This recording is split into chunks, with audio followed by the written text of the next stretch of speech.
ও আমার আজকের রেসিপি হচ্ছে চানা বাটোরা। এখন শীতকালেতে বেশ ভালো লাগবে খেতে। এটা দেখো কি সুন্দর, দেখো বাটোরাগুলো বেশ ফোলা ফোলা ফোলা হয়েছে। আচ্ছা, আর চানাটা দেখাচ্ছি, তো রেসিপিটা দেখাচ্ছি। এটা কিন্তু বিনা ইস্টে। তার জন্য এটার জন্য আমার লাগছে কি ময়দা। আচ্ছা, ময়দা আমি নিয়েছি 2 কাপ ময়দা নিয়েছি। তার সঙ্গে 1 চামচ মতন সুজি, 1 চামচ মতন নুন দিয়ে দিয়েছি, টেবিল স্পুন, টিস্পুন নুন, 1 টিস্পুন তোমার সুজি, আর 1 টিস্পুন চিনি চিনি দিয়েছি। আচ্ছা, এর সঙ্গেতে আমি কি করেছি, 1/2 কাপ টক দই। আচ্ছা, টক দইটা কিন্তু রুম টেম্পারেচারে রাখবে। টক দই দিয়েছি, আর 1 টেবিল স্পুন তেল তেল দিয়ে এটাকে ভালো করে মেখে নিয়েছি। আচ্ছা, এটাতে এবার জল দিয়ে দিয়ে মাখবো। দেখবে যেরকম জলটা লাগবে সেই রকম অল্প অল্প করে জল দেব। জল দিয়ে ভালো করে মেখে এটা একটা মোটামুটি, মানে খুব শক্তও হবে না ডাউটা, আর খুব নরমও হবে না, মোটামুটি একটু নরমের দিকেই হবে, বেশি হার্ড যেন না হয়ে যায়। আচ্ছা, এইটা মেখে এবার আমি এটাকে রেস্ট করতে লাগবে, এটা রেস্ট দিতে লাগবে প্রায় ঘন্টা 2-3 মতন রেস্ট দিতে লাগবে, তাহলেই কিন্তু ওটা ফার্মেন্টেশনটা ভালো হবে। আচ্ছা, এরপরেতে আমি চানাটা কি করে করবে দেখিয়ে দিচ্ছি। চানাটা আগে তো সেদ্ধ ছোলার সাদা কাবলি ছোলা মানে ভিজিয়ে রাখা আছে, এসে ওটার সঙ্গে সেদ্ধ করে রাখা আছে। আচ্ছা, এর সঙ্গে পেঁয়াজ দিলে পেঁয়াজ, আদা বাটা, রসুন বাটা, আর তার সঙ্গে দেবে ধনে গুঁড়ো, জিরে গুঁড়ো, লঙ্কা গুঁড়ো, আর এটা গোটা গরম মশলা ফোড়ন দিয়ে ভালো করে নাড়বে। ভালো করে কষিয়ে নেওয়া হয়ে গেলে, মশলাটা কষিয়ে নেওয়া হয়ে গেলে, এরপর থেকে কিন্তু এটাতে একটুখানি আবার দেবে, টমেটো কুচি দেবে। টমেটো দিয়ে এটা ভালো করে স্ম্যাশ করে রাখবে। এটাতে দিয়ে মিক্স করে ভালো করে এটাতে মশলাটা কষাতে হবে, যাতে না কোনো কাঁচা গন্ধ ছাড়ে।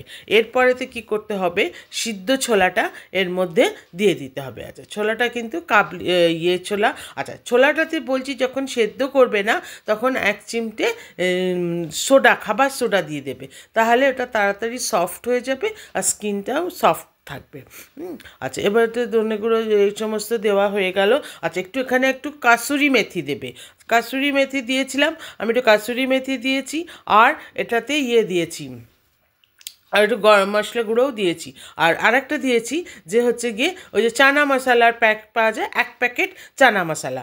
এখানে আমি প্রায় 500 গ্রাম মতন ছোলা নিয়েছিলাম, কাবলি ছোলা। তো আজ এটাতে প্রায় 1 প্যাকেট চানা মশলা দিয়েছিলাম। এই যে সেদ্ধ করা ছোলাটা এবার মিশিয়ে দিলাম, ভালো করে এটা মিশিয়ে এটা ফুট ধরে যাবে, তখন পর্যন্ত এটাকে রাখতে হবে ঢাকা দিয়ে। আচ্ছা, লাস্টে আবার একটু কাসুরি মেথি, ধনে পাতা দিয়ে ওটাকে বন্ধ করে দেবে, দেখে নেবে। আর ছোলাগুলোকে কী করবে, একটু একটু না চেপটিয়ে দেবে, তাহলে ওটাকে কি চামচের পেছনটা দিয়ে চেপটে দেবে, তাহলে কিন্তু ওটা ভালো মতন একটা গ্রেভি হয়ে যাবে। ঠিক আছে, ভালো একটা গ্রেভি হয়ে যাবে, আর এটা ভালো মতন টেস্টটাও আসবে। এবারেতে কি করবে, এই চানা হয়ে গেল ছোলাটা। এবারে এই যে ময়দার মতন লেচি করে নিয়ে, একটু মোটা বড় বড় লেচি করবে, নিয়ে এরকমভাবে বেলে এটাতে আস্তে আস্তে করে একটা একটা করে ভেজে তুলে নিতে হবে। ঠিক আছে। আচ্ছা, এটা কিন্তু যেমন লুচি ভাজে সেমনিভাবেই ভেজে তুলে নেবে। এটাতে দেখালাম, এখানেতে লুচি ভাজা হয়ে গেছে। এটাতে এরপরেতে এটাতে ভাজবো আমি। হ্যাঁ, তেলটা দেখো, তেলটা হোয়াইট অয়েল দেবো, আর একটু গরম হতে হবে, যেমন লুচি ভাজে একটু গরম হতে হবে। দেখো এটা কীরকম ধীরে ধীরে ফুলে উঠেছে, দেখো এটা নিজে কি সুন্দর ফুলে উঠেছে, আর এটা কিন্তু ফোলাটা অনেকক্ষণ থাকবেও এটাতে। তো এইভাবে আমি চানা আর বাটোরা করে নিয়েছি, এটার সঙ্গে একটু খেতে এই আচার দিয়ে খাবে, খুব সুন্দর লাগবে খেতে। আচ্ছা, আর পেঁয়াজ লাগলে দেবে, দিয়ে খাবে, খুব ভালো লাগবে। আচ্ছা, আমি হচ্ছি আত্রি ফ্রম আত্রিস কিউজিন। আমার রেসিপিটা ভালো লাগলে please like, share and subscribe করবে। আচ্ছা, থ্যাংক ইউ ফর ওয়াচিং।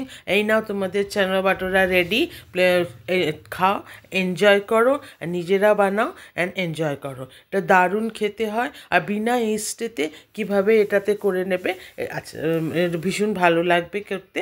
আর দই দিয়ে, টক দই দিয়ে, অনেক সময় তো ইস্ট থাকে না, টক দই দিয়েই করলে কিন্তু খুব ভালো ভালো হয় এটাতে একদম। আর এটাতে যে খালি মনে রাখবে যে এটা একটুখানি কিন্তু রেস্ট দিতে হবে, মানে আর এটাতে ছোলাটাতে সিদ্ধ